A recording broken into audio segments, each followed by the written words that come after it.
Good Lord, look at all this. Man. Newsom versus Vance is the completely wrong framing. Everyone upset at Vaush and Hassan for saying that they won't vote for Newsom. Prisoner's dilemma. Why does Vaush act like a guarantee that Vance would produce a long-term better outcome than the Newsom? How serious is Vaush and JD being the lesser evil? Paul's ego conversation. Vaush and Hassan. Vance or Newsom? Vance or Newsom? Has Vaush finally lost his mind? I'm the Joker, baby. Lesser evil dynamic. Why is the sub so pro Newsom? Whoo! Look, listen, okay? I guess, and this, I used to be like this, and maybe I'm like horseshoe theorying around to the other side. I used to believe you could change people's minds, and for the past couple of years, I've mostly been like, people kind of want to believe what they want to believe for the most part. It's mostly a matter of like what their local social environment makes them feel it's cool to believe. Like, people don't really consciously change their opinion that often. That takes a lot of willpower, or you have to be really indifferent to the position beforehand. So there's all that, right? But right now, my thought is like, I'm just correct, so I'm gonna be chill, because I think if I explain it properly, people will understand. Does that make sense? Like, I'm calm and content, like a capybara sitting in a Japanese spring that's filled with oranges, because I think I'm right. So I think that if I just keep explaining it, eventually everyone will agree with me. Maybe that's delusional, but you know, it's like I feel like I don't know. I think it's going to be fine. Spaghetti dealer, I think that one thing that everyone reasonable, even people who disagree with me broadly, can agree on is that the optics of the more centrist liberals doing this, like, you need to capitulate now bit, looks really bad. Like, it looks really bad after the vote blue no matter who dogma failed with Mamdani, and the entire New York Democratic establishment fucking like sat on their thumbs waiting to see what happened because they were too cowardly to endorse Mamdani over the Trump-backed Cuomo independent candidacy. It looks really bad because every election cycle we have people hemming and hawing over how we win over undecided independent voters, but I guess undecided leftist voters aren't really worth consideration. Nobody's ever explained how that works to me. Like, why is it accepted institutionally that it's okay for us to adjust party policy in an effort to win over demographics that are to the right of the mainstream party line, but not to the left? Like, if it's the left, then it's like, you need to come over. But we don't say that to the centrists and independents. Like, I mean, I wish they would. It would be nice if we lived in a world where you could snap your fingers and they moved over. I just don't understand why, like, man, especially in the wake of 2024, where Kamala Harris lost, probably at least to an extent because of her position on Gaza, and the Democratic Party refused to do an autopsy on her loss or even to categorize the reasons why people didn't want to vote for her. Like, they were doing the polling on, well, you know, if you don't want to vote for Kamala Harris, why not? And they just took people answering because of Gaza as like not answer. So we don't even know. They deliberately hid the data on how many people were, like, in an environment like that. I'm sorry, I'm just not like, I'm not convinced that the liberal Democrats want to win badly enough that we're the ones worthy of criticism here, you know? Like, I feel like you're not playing the game very well, to be honest with you. But no, seriously, like, right now, I do think that Gavin Newsom winning would end up being like worse in the long run. Not in the short run, in the long run. In the short run, obviously not. It's like, because that's like idiotic thing to believe, you know. Just ignore the discourse. No, the reason I think it's important to talk about right now is because, unfortunately, so in my mind, to me, my positions are pretty nuanced and well thought out. I know I'm not the smartest guy in the world. There are people online who every once in a while I see a take of theirs and I'm like, oh my God, why didn't I think of that? Like, they're really, really smart, you know? I don't think I'm the smartest guy in the world or whatever, but I do think for the most part, I put a lot of thought in my positions. And I understand that as a consequence of me being a YouTube boy, live streamer, whatever, right? A lot of people who agree with me are going to agree with me for a relatively superficial version of my position. Like, I'm not saying that's because the audience is dumb, even though you are. It's just, you are not watching every minute of every hour of every live stream. You are not literally in my brain. You're hooking on to stuff that I say, and you're agreeing with versions of it that are filtered through your perception of myself and my arguments. So oftentimes people have like kind of a simple version of my argument in their head. Again, not your fault. But what I really don't want to happen is for it to be like late 2027 and I start making these arguments and everyone's like, wait, what the fuck? I thought you were vote blue no matter who. And I'm like, and then I have to catch everyone up on what I've been thinking over the past couple of years. The reason I want to bring this up now is because I want to prime my audience to be aware of like where I'm at mentally, or like what my arguments are, I guess. I don't want people to feel like they're being blindsided in the future, you know? It's good strategy. I mean, I think it's just honest. I think it's just honest. It would be preferable to me like hiding how I feel. But like, yeah, no, I want people to know, like, yeah, I think my arguments are well reasoned, and I think that there's like a bunch of directions you can take it, right? I think you could make arguments to the line of like, you know, who is the president is less important in the long run than who has cultural power. And we've been under a Trump presidency in that sense for 10 years now. Biden never had cultural power, and neither did the Democrats. But because of negative polarization, whenever Republicans have actual political power, it usually leads to people being more progressive. Like, people got way more progressive during Trump won, and Biden was when the progressive sentiment with regard to like supporting immigration or trans rights or whatever tipped down, and now it's going back up. So it seems like the recurring issue on both sides is that neither party knows how to govern the country, and both of them are just contributing to a downward cycle. The Republicans are doing it a lot more aggressively, but like the underlying problem, which is that people in this country are not satisfied with the direction things are going, and people are losing faith in democracy. That seems like a mutual issue because it continued to worsen under Biden, and it continues to worsen under Trump. So I get my thinking is that like what we need is momentum and a knockout punch. The problems we're facing are not just caused by Trump being like corrupt or greedy or whatever. The underlying income inequality, climate change, erosion of democratic norms, all of this is continuing, man. The Republicans were still doing it when Biden was president. Remember when Biden was president, the Georgia state board elector steal, when the people at the Georgia elections board were like openly conspiring with Trump to rig the next slate of electors. That shit is going to continue whether or not a Democrat wins in 2028, man. There are fundamental problems, and we need fundamental solutions, and that goes beyond like anything Gavin Newsom could do. So my hope is, what I'm looking to maximize is not the short-term gain of not having a sociopath like J.D. Vance as president. I want the long-term gain of we need to build public sentiment against the Republican Party to a breaking point where like people are voting for like Robespierre on the Democrat side. Like we need like a knockout punch. We need the sentiment to build to a point where it's like the idea of a moderate Democrat being the person pitched is unthinkable. You need like Jay Jones for president. You need like oh come on, the antebellum slave rebellion guy. Come on, I'm blanking, the most base guy in American history. Come on.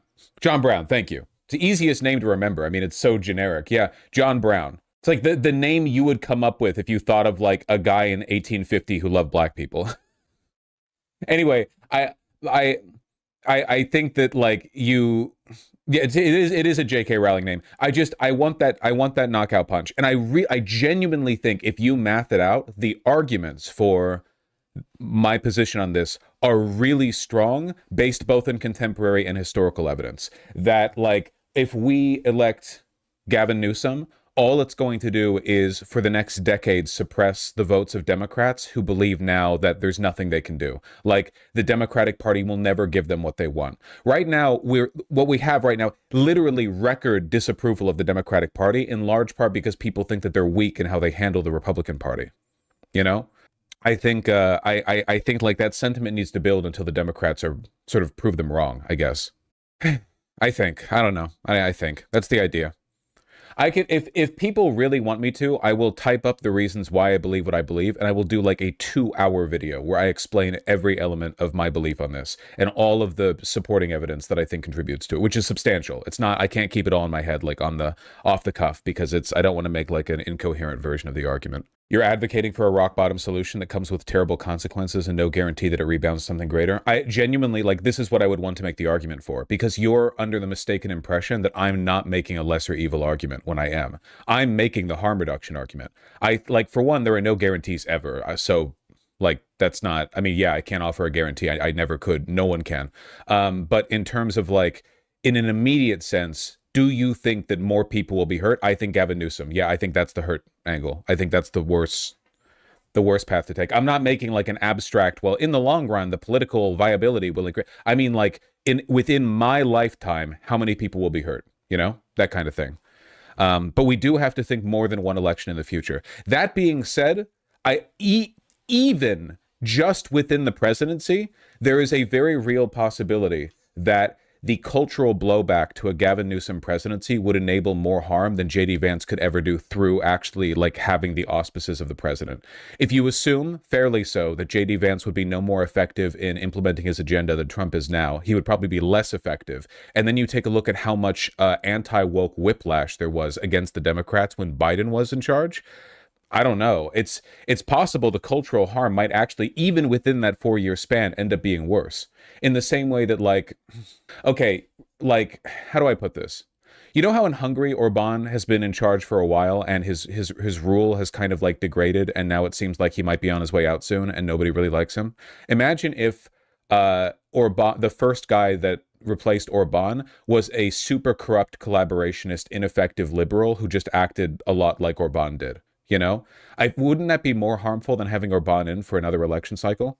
Because then it's like you have all these people who are like waiting for a change, and then they don't get it. And they get a reminder like, nope, it actually sucks everywhere. Maybe Orban was the best bet. And then all the people who were like incapable of defending Orban because Orban was that bad, now they get to focus on counterculture stuff against the new guy.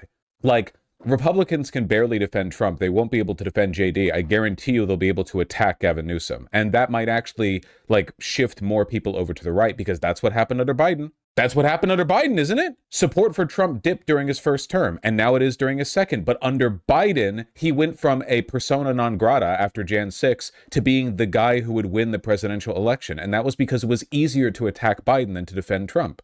So I don't know. This stuff gets really complicated in the long run, and I don't think there are any guarantees. I just think like it's important to engage with the oh, hello, River. It's important to engage with like these systems or these concepts ahead of time, I think, because I feel like, I don't know, these conversations are going to come up.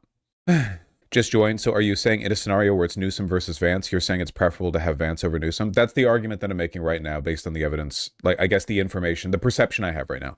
But I can talk about it more. I can like try to lay out all the arguments that I have. But keep in mind, the point of this is to indicate to Democrats, like, give me somebody better than Gavin Newsom, because I would rather this not be the dichotomy. I just want, like, Democrats need to understand that like they have a responsibility to not pitch the most dog water fucking garbage ass candidate every time. And Gavin Newsom is worse than Hillary Clinton or by a long shot to me. So yeah, like Hillary Clinton and Biden weren't running podcasts agreeing with everything Bannon and Charlie Kirk said and then capitulating to Ben fucking Shapiro. So I don't know. It wasn't like this under Obama either. The country didn't shift back towards Bushite neoconservatism because liberalism did actually provide an effective counter for that ideology. Well, kind of. Well, they did have to shift to fascism in order to pivot against that. But so far, Democrats have had no answer because, like, as we know, socialism or barbarism. The proper counter to fascism is socialism. Ideologically, we live in a populist political era, and the Democrats feel like they're 10, 20 years in the dirt. You know, Republicans are out here on that new shit. You've got like the Department of Homeland Security clavicular posting. Meanwhile, Schumer's out here talking like there's they have like a bipartisan Senate consensus. You know, it's insane. It's the Democrats are unwilling to shift and do what they need to do because of their capital interests. That much is obvious. If you disagree with that, I think that you are actually a conspiracy theorist.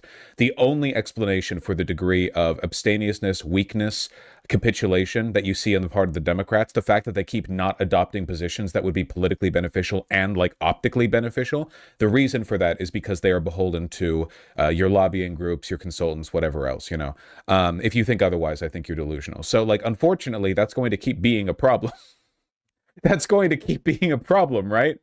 That's not good. So then how will it ever get better? I think what we really, really want right now, what we really need is true rock bottom for the Democratic Party, for the centrists in the Democratic Party. These people who are basically Republicans, these people who are willing to sell us over, who would rather align with fascists than allow us even like a wealth tax. I mean, like truly evil, evil people. We need to drain the swamp. The Democratic electorate is done with them too, but they need form. They need shape. You know, they need like intentionality behind their malaise. You have to give them something better. You have to give them a better candidate, a better argument, a better movement, a better push. Mamdani, I think right now is the best that we have in this venue. The idea like, hey, listen, you can have a better candidate. Like, it is possible. Look at how much he's doing. Look at how quickly he's doing it. It is possible. And that's in New York City, man. Like, that's a city with a lot of like institutional power, you know, a lot of, it's like difficult to move, a lot of inertia, a lot of people. If you can do it there, you can do it anywhere, man. Anywhere. Anywhere. That's what I'm advocating for. Like, we need a big knockout punch. And it's pretty clear who that knockout punch has to be directed against, right? Because like the number one threat to this country and probably the world right now is the Republican Party. Openly white nationalist, collaborationist, in league with international capital. They have all the money and power in the world, and they genuinely want the world to end. It is and this is not an exaggeration, a political coalition made of, at the same time, millions of doomsday prepper Christian evangelicals and people worth hundreds of billions of dollars who are building doomsday bunkers in Hawaii, in Greenland, in wherever else, you know, waiting for the end times to come while actively pushing for policies that bring the end times faster. This is a death cult, and it needs to be treated as such. The party needs to be dismantled, and we need Democrats who are willing to take that step. Republicans can't take that step because they're weak and they know that they're lying. Republicans will still cry that their Democrat family members don't answer their calls or treat them nicely over the Thanksgiving table, but Democrats know, even regular Democrat voters know, something has to change. And we need that representation in leadership, okay? Republicans don't mind people like Chuck Schumer because they end up in the long run doing mostly everything they want. Like, who cares? Like, what? Chuck Schumer, you know, what a formidable opponent. But the Republicans are an actual threat to everyone. Something's got to be done, man. And the Democrats have to be the one to do it because who the hell else is going to? I think that a significant number of Democratic voters right now would agree with what I'm saying. I don't think it's that controversial of a position. I think that many Democratic voters would be like, oh, no, they're like insane. They're a threat to the world. This goes beyond like partisanship. This is not a matter of disagreeing on how to run the country. This is a matter of like fundamentally they seek oblivion. They crave the void. So like in an environment like this, we really cannot be wasting momentum and wasting time, precious, finite time on people like Gavin Newsom. We need a real knockout punch. It's bad, man. It's bad out there. They are the enemies of Christ. Has Vaush finally lost his mind? Yes. I can provide my arguments. But give me a little bit, mostly because, like, again, we're 3 years out from the election. I like, this is, keep my position in the back of your mind, I guess. Like, understand where I am, and at some point I'll try to, like, I'll lay it out big time.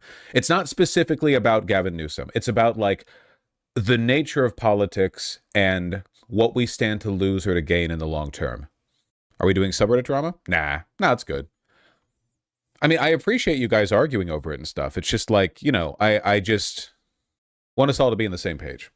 It's infinitely easier to radicalize people to the left during a stable regime. This person's either 12 or illiterate. Well, okay, I think that would have been true in a different era because I believed that about being under Obama.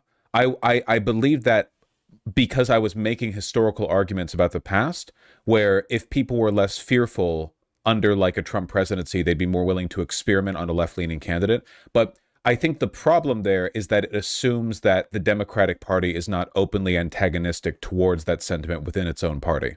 You know what I mean? Like, that sentiment works if the Democratic Party is willing to engage with and cultivate genuine populist progressive sentiment within the party, as opposed to the real world where they stomp it out as aggressively as they can. Look at what they tried to do to Mamdani. So I think that there is a version of that argument that can be true. But right now, like, let me put it this way, okay? The fact that the Democratic Party ran with Biden again in 2024 only dropped him after he couldn't speak during a debate, and then pitched Kamala Harris, who said she was no different than Biden, except she would be more friendly to Republicans. This was an act of contempt against you and me. Not just because we're progressives, because we're Americans. They hate us. They do not think that they should be beholden to us. They thought the idea of a primary was undignified. They thought that it was pathetic that we would even want to switch candidates. They fucking hate you. They hate you. And this is an unjustifiable decision. In retrospect, the decision for the Democrats to not hold a primary to replace Biden for 2024 was apocalyptic. Like, who can look back on that decision and justify it? I think you would have to be mentally ill or a liar. Clearly an insane decision, which, by the way, everyone on the left was saying at the time, why the fuck was Biden running again? That was insane. It's still insane to me. But in an environment like this, it's obvious that the Democrats will do everything in their power to stop you, us, Americans, not just lefties. It's not about political partisanship. I don't want lefties to win here so we can do socialism. I want lefties to win here so they can protect liberalism. That's step one. I'm just fighting for democracy, dude. That's a liberal institution. Everyone should be on board with this. The Democratic Party is not. Plus, Biden said he would be a transition president for one term. It was implied by his team, but it's difficult to know what he wanted or what he believed because his team also hid him from the media. Like, again, the fact that he was even the guy at all, he was too old back when he first ran. Our standards have fallen so low. Again, like, man, I don't know. I don't know, man. Vaush, we have to save liberalism from itself. This was unironically the position of Karl Marx. You understand that, right? Like, Karl Marx envisioned socialism as a fulfillment of a number of liberal philosophical positions, like egalitarianism. The argument from Marx, to a large extent, was like, hey, there are some concepts here that are good, but capitalism's gonna fuck it up. It's gonna fuck it up. It's gonna you're not gonna get what you want in the long run. The bourgeois ideology will remain the reigning ideology, and culture will shift to accommodate their interests, and over time democracy will wane. That's always been the fight, you know? We warned you about regulatory capture, dog. Anyway, we'll talk about this more in the future.